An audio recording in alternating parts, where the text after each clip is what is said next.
Boa noite. Eu falo em nome do Uptime Group. E estou aqui com o José Alves. Olá, Já entrou junto boa com a noite. gente. Boa noite, José. Boa noite, Júlia. Vou Estava ajustando as coisas aqui para a gente. Hoje a gente vai falar de 5 erros comuns que os advogados cometem ao ler em inglês. E vou passar a palavra para Perfeito. você, Tá joia? para a gente dar prosseguimento. Tá ótimo, então. Bom, deixa eu me apresentar, então. Boa noite para todo mundo. Meu nome é José Alves, eu sou diretor de pesquisa e desenvolvimento do Uptime Group, uma empresa brasileira sediada em Belo Horizonte, mas, no entanto, com já algumas ramificações aí, inclusive internacionais. Nós temos um escritório na Europa, sediado em Portugal. Nós temos um escritório também nos Estados Unidos, em Irvine, próximo a Los Angeles. E, se não fosse a pandemia, teríamos inaugurado o nosso escritório em Hong Kong em fevereiro deste ano. Estávamos a caminho de lá quando fecharam as fronteiras, mas não tem problema. 2021 está aí, a gente retoma isso, né? Sim, exatamente. Minha área de formação é na área de linguística aplicada. Eu estudei aqui na Universidade Federal de Minas Gerais, me formei em letras, licenciado em inglês, francês e suas literaturas, mas sempre tive uma paixão muito grande pelo ensino, principalmente o ensino de idiomas, ensino de uma segunda língua, né? Uhum, E uhum. trabalho já no Uptime Group há já estamos chegando aí a 15 anos já trabalhando no Uptime Group. A minha história com o fundador do grupo, o Sr. Sérgio Monteiro, é de longa data já, nos conhecemos há mais de 25 anos e foi uma oportunidade muito grande de poder crescer junto com a empresa e principalmente aprender muito nessa área de ensino do inglês para todo mundo. E Uhum. aí, Júlia, queria que você também se apresentasse para todo mundo conhecer um pouquinho de você, e aí a gente vai falar um pouco sobre essa parceria que surgiu aí entre a Uptime e a ESA. Claro. Bom, como eu disse, meu nome é Júlia Facion. Eu sou bacharel em Direito também. Fui concurseira por muito tempo. Vivi essa vida. Fui concursada também. Mas, assim, sempre achei o direito muito interessante de se estudar, mas não me encontrei muito na profissão, então acabei migrando para essa área das línguas, que também era uma paixão que eu já tinha, me relacionando também com algumas áreas da comunicação. É, Porque realmente, assim, como eu disse, era uma paixão antiga já, o inglês despertou muito isso em mim, sempre foi muito presente na minha vida. E a partir do momento que eu comecei a dar aulas no Uptime Group também, minha vida mudou. Eu realmente me encontrei dentro da sala de aula e vi assim, que eu sou muito apaixonada por isso também. Mas, como eu disse, sempre achei os estudos, e até hoje acho muito interessante tudo relacionado ao direito. Gosto de ler sobre, gosto de me informar, mas me distanciei da área mesmo profissionalmente. Eu estou no Uptime Group há 6 anos, passei pela sala de aula em várias das nossas unidades, em outras empresas dentro do Uptime Group também. E hoje eu faço parte do departamento de Research and Development, pesquisa e desenvolvimento, que elabora os materiais e os cursos e, enfim, lida ainda com o pedagógico de alguma forma, apesar de não estar mais na sala de aula também. Perfeito. O fato da Júlia ser uma bacharel em Direito demonstra um pouco de uma característica muito forte do nosso Departamento de Pesquisa e Desenvolvimento, porque não só isso é uma particularidade do Uptime Group, são poucas as empresas na área de idiomas, quiçá até mesmo de educação, que tem um departamento de pesquisa e desenvolvimento como nós temos. A Júlia mencionou, o trabalho dela está ligado ao desenvolvimento de material didático, mas, por exemplo, o departamento de pesquisa e desenvolvimento também, claro, sempre voltado para o ensino e para a educação, mas nós temos uma área extensa de desenvolvimento de aplicativos. Nós temos uma parceria com uma empresa multinacional na área de desenvolvimento de módulos educacionais em realidade aumentada e realidade virtual. Somos pioneiros disso, não só no Brasil, mas também no mundo em termos de ensino de idiomas através da realidade virtual e a realidade aumentada. E essa característica é muito interessante, né? Então a gente tem essa multidisciplinaridade, né? A Júlia tem esse background dela aí, essa formação na área de direito. A Flávia, que esteve conosco na última live, é uma jornalista, está na área de comunicação, com uma especialização muito grande na área de tradução e tudo mais. Eu também tenho, minha primeira formação inicialmente foi na área de saúde, eu fiz faculdade de medicina na UFMG aqui também. Então isso tudo junta um pouco da nossa abertura, a forma como a gente lida com a parte de ensino, mas por diversas perspectivas, pontos de vista diferentes, de forma que a gente pode sempre estar acrescentando alguma coisa, aprendendo alguma coisa e desenvolvendo alguma coisa, não é? Essa parceria nossa com a ESA, ela nasceu em virtude da Uptime ter uma característica também sobre o seu material didático, que é o desenvolvimento de material didático que tenta contextualizar o ensino do idioma para diferentes áreas e diferentes nichos, não é? Nós entendemos o mundo acadêmico como sendo carente do ensino de inglês em diversas das suas áreas, e nós, há muitos anos, nós já trabalhamos com algumas características específicas para cursos específicos. Então, existe um curso que a Uptime desenvolveu, chama Legally Speaking. Ele faz parte dessa parceria. No momento oportuno, quando nós estivermos de volta com o ambiente, com a possibilidade, né, de trabalharmos o ambiente presencial para as nossas aulas também, nós vamos poder desfrutar daquela estrutura magnífica que foi criada lá no centro do Rio de Janeiro, lá onde tem a escola de vocês. E isso, sem dúvida nenhuma, é uma oportunidade grandiosa que a gente vai ter. Mas, enquanto isso, nós resolvemos, então, para não perdermos a oportunidade, o timing dessa parceria tão importante e tão frutífera, montarmos um curso que foi praticamente customizado, ou como a gente costuma falar no meio da educação, tailor-made, né? Ele foi feito como um alfaiate para a ESA, que é este curso, o Uptime Pocket, que tenta trabalhar a parte de interpretação de texto, a parte mais do inglês instrumental, no mínimo para fornecer uma ferramenta inicial para que a gente possa, com um curso curto, que inclusive já está disponível para se fazer inscrição, né? Vocês entrando aí no próprio site da ESA, vocês podem ir lá na parte de cursos, né? E perceber lá, já tem a inscrição, já está pronto, ele começa agora no início de novembro. Então, é um curso curto, antes do Natal, já encerrou essa parte, e vai trazer uma boa ferramenta para todo mundo, né? Então, acho que é muito proveitoso da gente poder pensar que a gente tem quem sabe, um último objetivo a cumprir ainda aí em 2020, e você começar 2021 já com um ganho aí na sua bagagem acadêmica, na sua bagagem educacional, pronto para novos desafios, né? Acho que é mais ou menos por aí. Júlia, você participou conosco na primeira live que fizemos, exatamente uma semana atrás. Naquela live, o nosso tema naquela live lá foi onde você pôde, inclusive... Nós vamos voltar aqui. Eu sei que na última live eu fiz meio que uma recapitulação mesmo, detalhada de o que aconteceu nas lives anteriores, mas hoje, essa daqui, onde a gente trabalha esses 5 erros, ela meio que faz um ajuntamento de todos os assuntos que nós já tratamos. Mas nós fizemos 2 lives já, a primeira delas, a última, aliás, com a Flávia, foi uma que buscou trazer para a gente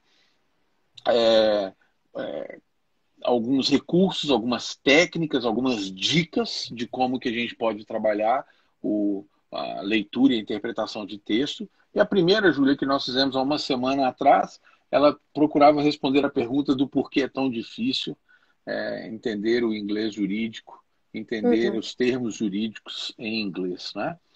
O de hoje continuam sendo... fomos desafiados, é o terceiro desafio que nos dão, porque os temas foram apresentados para nós pelo pessoal da ESA, pela liderança aí da ESA, e nós aceitamos o desafio de trabalharmos esses temas aqui. E hoje o tema é, como a Júlia já até colocou aí no chat, já deixou marcadinho, 5 erros comuns que advogados cometem ao ler textos em inglês. Né? Vou pegar o primeiro aqui, Júlia, então vou começar para a gente já Sim. ir dando prosseguimento aqui. A primeira coisa, e isso daqui foi uma lição que eu particularmente, apesar de tantos anos de trabalho nessa área e com a experiência toda que eu já tive, inclusive de ensinar inglês instrumental, não para a área jurídica, mas para a área médica, eu aprendi com a Flávia isso quando ela falou que uma coisa que a gente faz e a gente assume isso e a gente acaba cometendo um erro muito grande é quando a gente acaba assumindo que vamos estabelecer 100% de compreensão ao fazermos a leitura de um texto. Né? Quando a gente estabelece isso como uma meta, se a gente vai ter 100% de compreensão, existe uma grandiosa chance da gente se frustrar.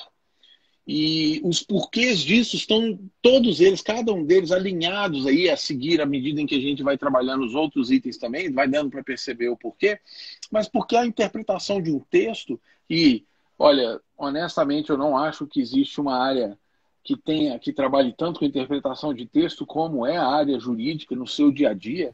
Né? Na área médica não tem muita interpretação de texto, não. Se a sua glicemia está tanto, está bom, está ruim, está péssimo, está muito bom. Não tem muito área cinzenta ali, não. Sim, a engenharia também, por milésimos ou por décimos de uma medida, você pode causar graves danos, graves erros.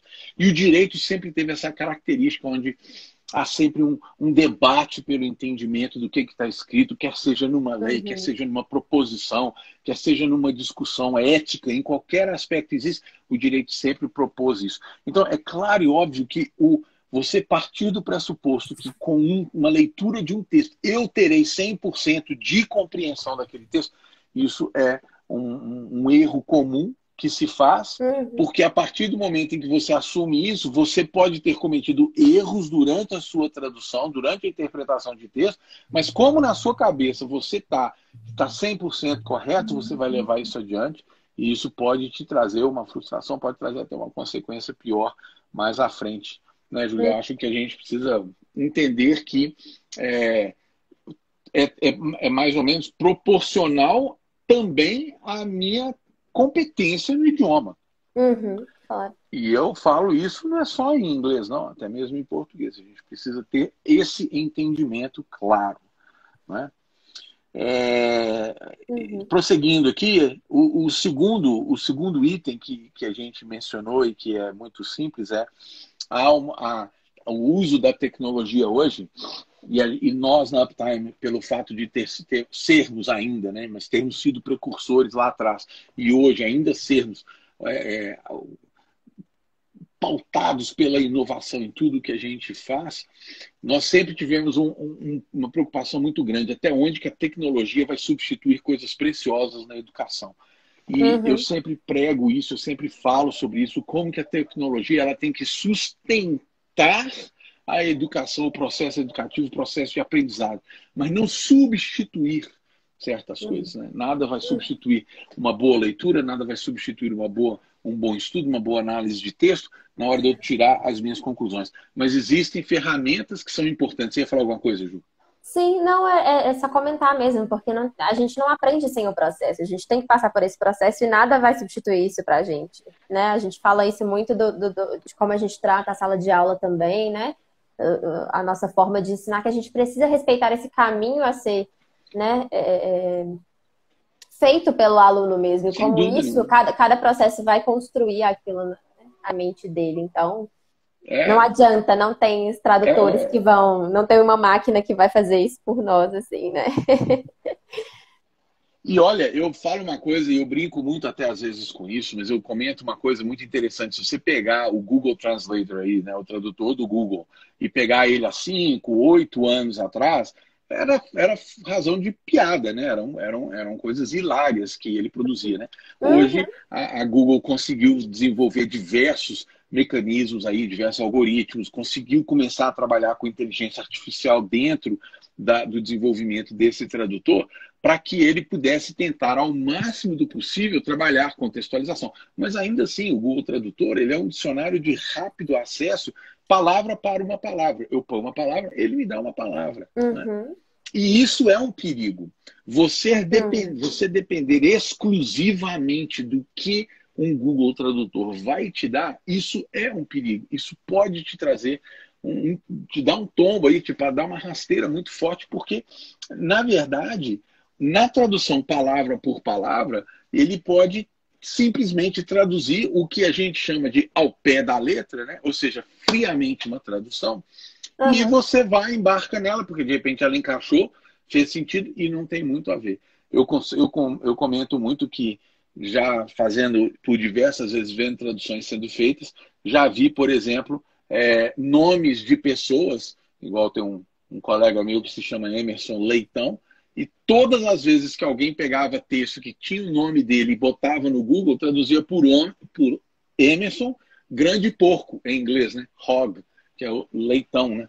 Então, ou seja, Uhum. o Google, ele não tem a noção, ele não tem a condição de saber se Leitão é o sobrenome do Emerson, se é uma característica que eu estou chamando ele, se Emerson não é o adjetivo que está dando característica para o Leitão que eu estou contando a história dele. E você, Uhum. por mais que, se você tem duas palavras com letra maiúscula, o Google já começou a entender isso, ainda assim, esse tipo de erro pode acontecer. Então, o que a gente sempre viu é que a tradução através do Google, ela é uma ferramenta muito útil. Se você, por exemplo, pega o teu celular, você tem o aplicativo do Google lá e você tem aquela uma palavra que você quer conferir, ou porque você não está lembrando, ou porque você tem receio de que você vai fazer vacilo se você não olhar, ok, sem problema nenhum. Mas isso não faz parte. É uma ferramenta de uso rápido, é uma ferramenta de uso numa urgência, numa emergência, mas não é uma ferramenta de trabalho, não é uma ferramenta de estudo, não é uma ferramenta Uhum. onde você vai definitivamente trabalhar e desenvolver o texto que você está tentando ler e tentando interpretar. Ela é Uhum. muito fraca nesse sentido, né? Uhum. A Sim. Flávia, inclusive, deu sugestões, ela ensinou alguns dicionários, um desses dicionários que ela ensinou é o Lingui, que é Linguee, porque Uhum. ele tem uma característica muito interessante. A partir do momento que você pode, inclusive, colocar uma palavra ali, ele vai listar embaixo o uso dessas palavras na tradução para que você encontre por contexto qual o contexto que mais faz sentido com o uso que você está lendo. E Uhum. isso é fundamental, porque o contexto dá sentido para a palavra, né? Ele Sim, trabalha sim, isso com toda a forma, né? E sim. a Júlia é fã de uma coisa também, quando ela está olhando, fazendo pesquisa e olhando em dicionários e coisas do tipo. Conta, Júlia, você é fã de uma coisa quando você está estudando palavras, o que é que você faz? Sim, eu gosto muito dos dicionários enfim, a maioria deles tem essa opção onde você pode consultar os sinônimos daquela palavra também, porque você não tá. Primeiro que a gente mantém, né, a mesma língua, a gente não está fazendo uma tradução. E segundo, porque você não está aprendendo só aquela palavra que você teve dúvida, você está vendo pelo menos mais umas 4, 5 palavras ali que você consultou ali uma, duas vezes que você teve uma outra dúvida, você vai se lembrar depois com mais facilidade, sabe? Então, é algo que eu comento também com alguns alunos, assim, que eu acho uma boa ferramenta de apoio também. Sem dúvida nenhuma.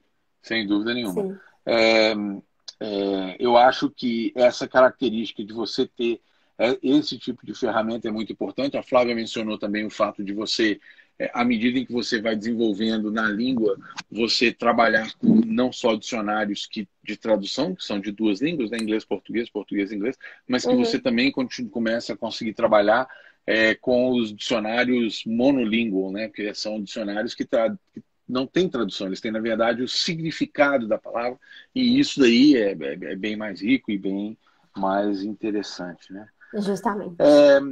Uma das coisas que nós mencionamos antes e que a Júlia vai trabalhar um pouquinho agora aqui com a gente, vai mencionar algumas coisas aqui, é a respeito dos falsos cognatos, os conhecidos como falsos amigos. Sim. Diz lá pra gente, Júlia. Exatamente. Bom, assim, eu acho que não só nesse erro que a gente está comentando agora, tudo vai tocar de alguma forma esse entendimento fixo, que foi o que você comentou lá no seu primeiro ponto, quando você disse sobre essa meta que a gente às vezes estabelece de 100% de compreensão. Se a gente, sempre que a gente tratar a língua como algo fixo, assim, como a tradução, como se as palavras fossem pecinhas que a gente só troca, ele vai ter uma correspondente, ou, né, enfim, fosse algo mais exato, assim, a gente vai acabar tendo algum problema, porque a língua não é assim, né?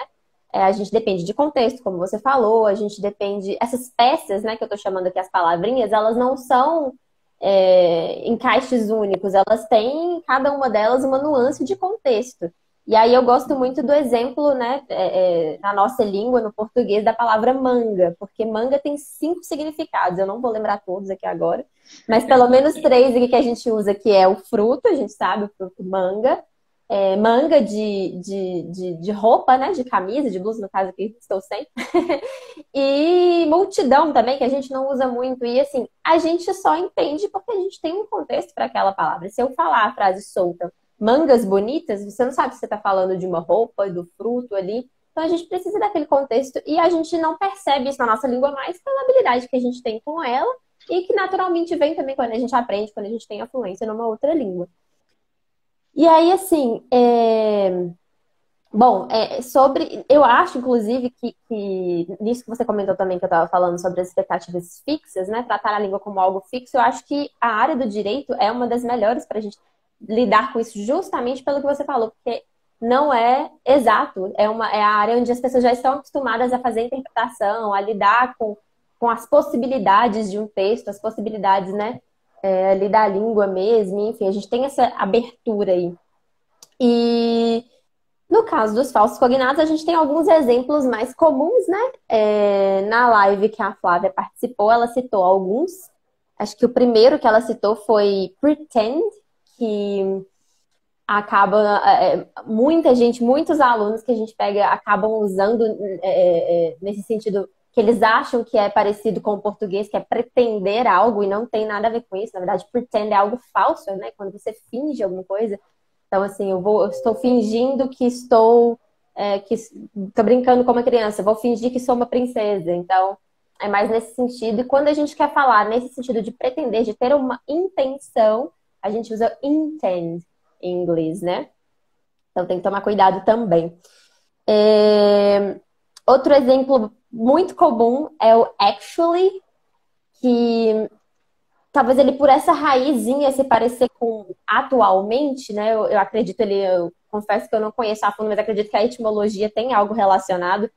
Muitos dicionários tradutores também fazem isso, também trazem essa palavra lá. E quando as pessoas reconhecem, falam assim, eu tô querendo falar atualmente. Eles veem o actually ali, eles acham que vai significar a mesma coisa e não é. O actually em inglês a gente usa quando a gente está, na verdade, modificando um pouco aquela ideia. Quando a gente está falando assim, na verdade, é uma outra coisa. Actually é um pouquinho diferente. Então a gente está alterando aquela ideia um pouquinho. Se a gente quer dar essa ideia de contemporaneidade, a gente usa nowadays, currently, outras expressões para isso. Um outro exemplo interessante também que tem muito a ver com a pronúncia é o police, né? Que realmente é polícia, como a gente conhece, e o policy, que tem a ver com políticas, né? Às vezes dependendo de políticas de um site ali, de alguma coisa que você está aceitando ou não. Então, se escrevem, né, de formas parecidas, assim, police terminando com e policy termina apenas com Y. Essa é a única diferença, mas na entonação, na pronúncia, a gente tem que fazer mesmo, né, a pronúncia da forma certa para poder dar a ideia que a gente quer. E a Flávia citou um outro exemplo também aquele dia, muito bom, que é convict, que para a área do direito é ótimo, porque é quando a pessoa já foi declarada culpada, né, de alguma ofensa, de algum crime, mas por se parecer também com a palavra em português convicto, né, muita gente também usa nesse sentido, acreditando que está falando de convicção, e não é o caso. E, por fim, também, um exemplo que eu dei na outra live, que eu comentei sobre, às vezes, a gente ter que entender que eu vou falar um pouquinho disso mais à frente, os sistemas jurídicos são diferentes. Então, a palavra, por exemplo, magistrado, para a gente, abrange todos os juízes, né? De alguma forma, ali, estando eles em uma hierarquia mais alta ou mais baixa, a gente fala magistrado com respeito ao juiz mesmo. E em inglês, se a gente fala magistrate, é um tipo específico de juiz. Ele tem um certo momento em que ele é escolhido, eu acredito que é o presidente, se não me falha a memória, que permite ali a atuação dele. Então, não é qualquer juiz que a gente pode chamar de magistrate também. Então, a gente precisa compreender também um pouquinho de como funcionam as regras, né, as leis e tudo, o sistema jurídico no país em que a gente vai, né, que a gente vai estar usando inglês. Pode ser os Estados Unidos, que eu estou dando esse exemplo aqui, ou pode ser outro país também que usa a língua inglesa. E a gente vai ter essas questões, né, da língua própria mesmo do inglês, e a gente vai ter também as questões específicas da área, que foram esses exemplos que eu dei, de convict, de magistrate. Então, enfim, vou concluir sobre isso um pouquinho mais à frente. Mas esse é um dos erros, acreditar nos falsos cognatos e depois se deixar levar por eles, né? Exatamente. Novamente, pensando que a língua é essa estrutura fixa, que a gente vai só trocar palavrinhas ali e pronto, acabou, e vai dar aquela ideia. E achar que os sistemas jurídicos são compatíveis, acreditar que, novamente, a gente pode trocar pecinhas. Agora, não falando mais da língua, mas falando dos sistemas. O pessoal aí com certeza já estudou, já viu que em outros países a gente tem outras regras, a gente tem outras formas para as coisas funcionarem. Então, assim como a língua, não vai dar para a gente trocar uma pecinha só e falar que é a mesma coisa exatamente.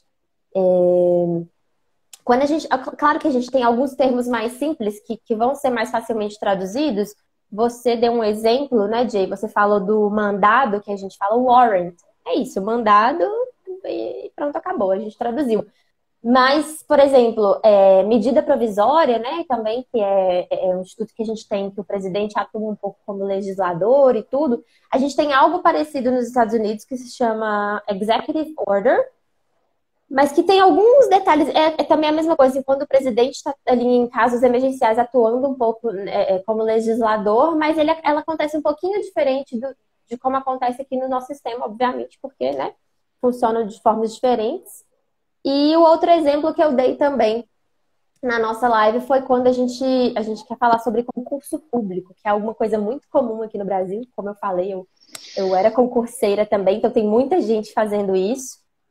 E quando a gente passa para o inglês, a gente tende a usar o Civil Service Exam, que é mais ou menos parecido porque é uma prova que você vai fazer, né, vai concorrer para um cargo público.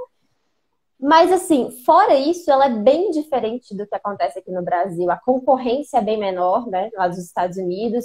Os salários não são de iniciativa privada e iniciativa pública não são tão diferentes, igual aqui no Brasil, os salários da iniciativa pública são muito bons.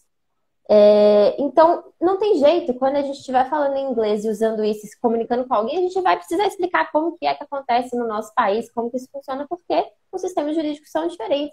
O governo é diferente, né? A forma como as coisas acontecem é diferente. Então, mais uma vez, não adianta, não é suficiente a gente só traduzir as palavrinhas. A gente precisa dominar o inglês, precisa dominar a língua para poder se comunicar de uma melhor forma, explicar tudo o que acontece. E, nesse caso, inclusive, estudar as diferenças entre as legislações, né? E você tinha comentado, né, Jay, um exemplo interessante também de como nos Estados Unidos eles falam lawyer, né, para os advogados, e no Reino Unido eles usam solicitor, não é isso? Exatamente. Quer comentar um pouquinho? É interessante você ver. O que acontece com a língua é algo que a gente não consegue controlar, né? A língua, ela toma o curso que ela quiser naturalmente, né? Só para ilustrar um pouquinho isso que você mencionou, o exemplo que você deu lá do actually e do atualmente, né? Uhum. Se você falou assim, qual que é a origem da palavra e tudo mais, se você vai lá e busca na origem da palavra, ela tem a ver com a palavra ato, ou seja, de se fazer alguma coisa, de se executar alguma coisa, mas que dá essa ideia de que completou, de que encerrou, de que fez, né? Disso daí veio o atual, actual, né? Isso, inclusive no próprio latim existia esse termo. E o atual, ele tinha duas ideias. É meio que igual a manga. Tinha duas ideias, dois conceitos. Se a gente parar para pensar, puxa, eles têm uma característica até semelhante. Pode ser que realmente eu ache que eles são, que tem realmente a ver. Ou seja, quando pensa no atual, é o de agora, do momento, o que está existindo agora no momento, e o outro conceito que havia ali era o real, o verdadeiro. Então, esses dois foram se separando um pouquinho. Para as línguas românicas, da quais nós somos descendentes, né, nós somos descendentes dos românticos, né, daquilo que saiu de Roma, ficou a ideia do atual, do corrente no momento, aqui agora. E para as línguas saxônicas, vai saber como é que isso foi carregado para lá, mas ficou o real, aquilo que é o verdadeiro, aquilo que realmente está acontecendo. Ou seja, se é o que é atual, é o que é o verdadeiro, né? Então, o atual presidente de um país é o verdadeiro presidente do país. Essa que é a ideia. Mas os dois conceitos foram se distanciando e, com o passar do tempo, se distanciaram a tal ponto que em inglês virou única e exclusivamente na realidade, verdadeiramente, e em português ficou única e exclusivamente atualmente, para este momento, né? Sim. E isso é muito interessante, como é que separa a coisa. E aí vem a questão da palavra do solicitor e do lawyer, né? Ou seja, o inglês, o americano usa, claro, todas essas palavras elas existem nas duas línguas e não é que uma é só de um lado ou de outro, né? O britânico sabe muito bem o que é um lawyer, mas ele tem uma característica de que aquele indivíduo que vai aos tribunais, que é quem faz as petições, quem faz a defesa de um cliente, ele é chamado de solicitor, porque ele é quem pede a defesa, é solicitar mesmo, né? Ele é quem pede a defesa, ele pede os direitos, ele é quem está pedindo os direitos do cliente dele. E o lawyer, no lado dos americanos, é o que quer fazer funcionar a lei. Então, ou seja, são visões diferentes e que hoje acabou que são características assim. Você não vê um americano dizendo I'm a solicitor, eu sou um solicitor, e você não vê um britânico dizendo I'm a lawyer, eu sou um lawyer. Não acontece isso, né? E vai entender da onde que surgiu isso tudo. Sim, sim. E é incrível porque isso traz, isso molda as ideias que a gente tem também, né? A forma como as pessoas que são ativas naquela língua lidam com aquela ideia mesmo. Eu lembro, na verdade, assim, tem um exemplo em português que eu gosto muito, que quando você estava falando da etimologia ali do atualmente, que é a palavra ignorante, porque se a gente pega a raiz e de onde veio, ela veio de ignorar algo, né? Ou seja, não sei, porque tem até um sentido um pouco inocente, né? Vamos dizer assim. Mas que hoje em dia a gente não usa mais com essa ideia, a gente usa como ideia de uma pessoa agressiva, uma pessoa, né, bruta, rude, tudo, porque justamente né, pelo fato de a língua ser algo fluido e depender mesmo ali do uso, de como as coisas se desenvolvem. E quando você estava falando disso agora do lawyer e do solicitor, eu lembrei uma vez de ler um texto, eu acho que comparava em outras línguas também, mas a gente pode fazer isso com o português e o inglês, que era comparando a palavra motorista, vamos dizer, em algumas línguas. Porque no português a gente associa ao motor, é meio que a pessoa que está operando aquela máquina, o carro. Em inglês, por exemplo, a driver é a pessoa que conduz.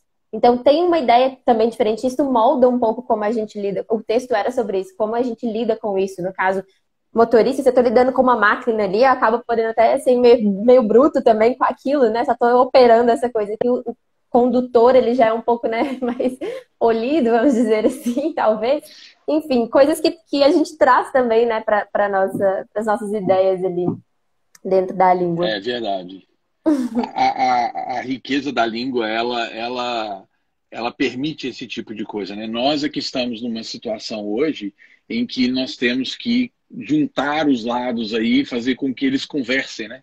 Que lados díspares hoje se sentem juntos e todos conversem um com o outro, né?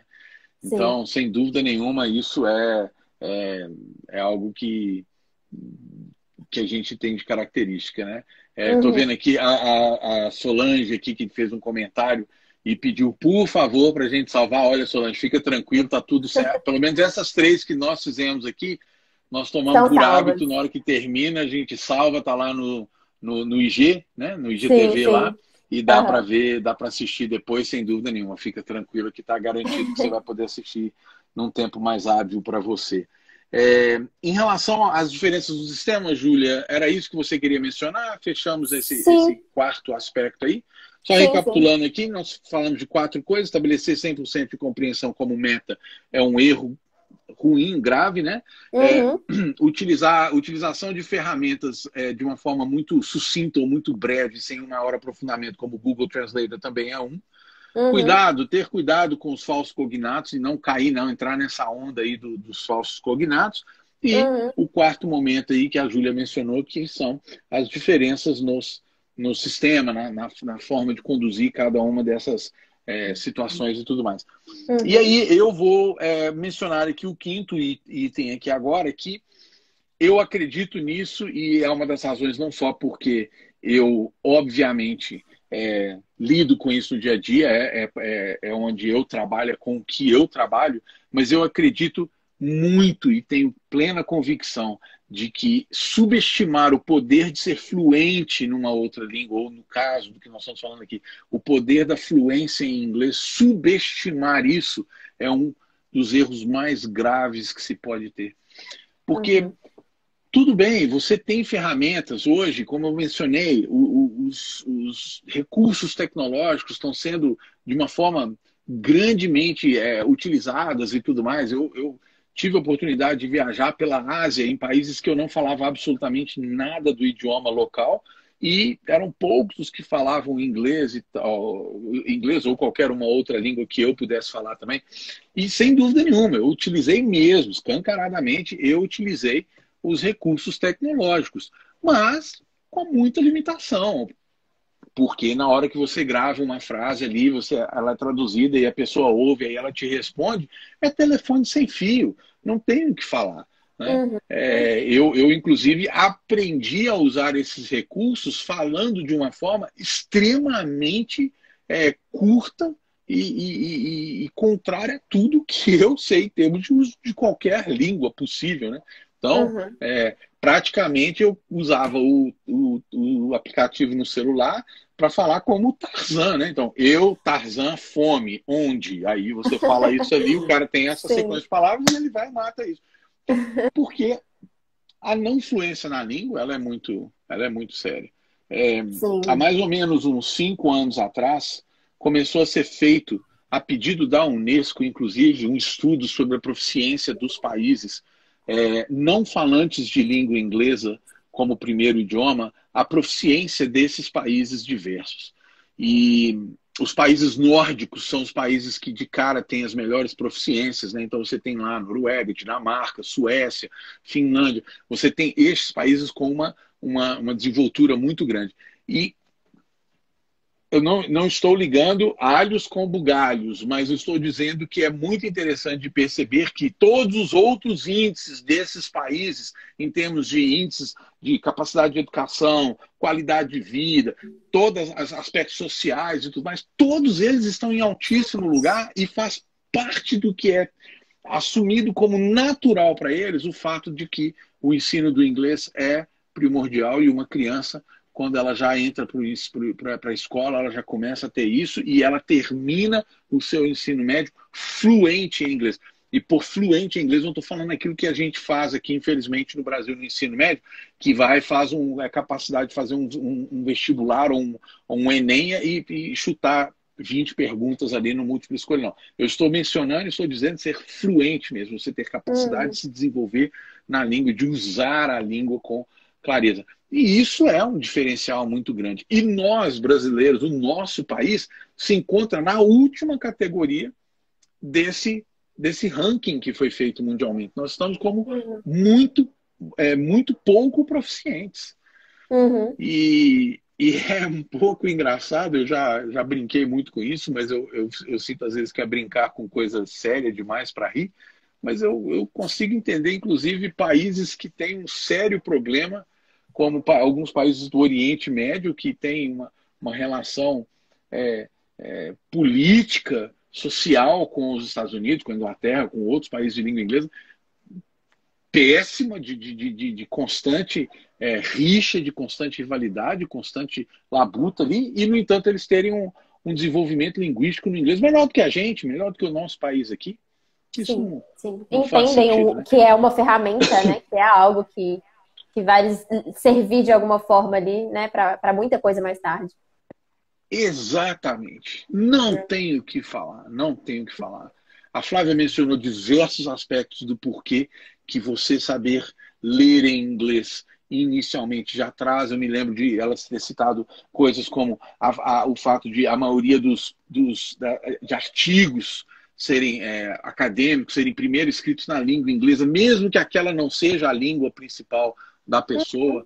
E isso, né? E está na hora da gente começar a entender que já deu tempo aí da gente ficar brincando com isso e assumir que nós precisamos nos tornar falantes da língua inglesa. Não é só para que a gente possa entender o que os outros estão falando, não, mas que os outros possam entender o que nós estamos falando, né? Exato. Eu, na época da Copa, eu tive a oportunidade de palestrar em alguns lugares no Brasil, e uma das coisas que me perguntaram depois de uma palestra, uma das perguntas que me foi feita depois de uma palestra que eu dei em Brasília, foi justamente assim: por que você acha que o Brasil só é conhecido pelos estereótipos lá fora? Por que o Brasil é conhecido como o país do futebol, do samba e do carnaval só lá fora, sendo que a gente tem tanta coisa aqui preciosa e tanta coisa boa? Ele falou assim: porque a gente não fala nada.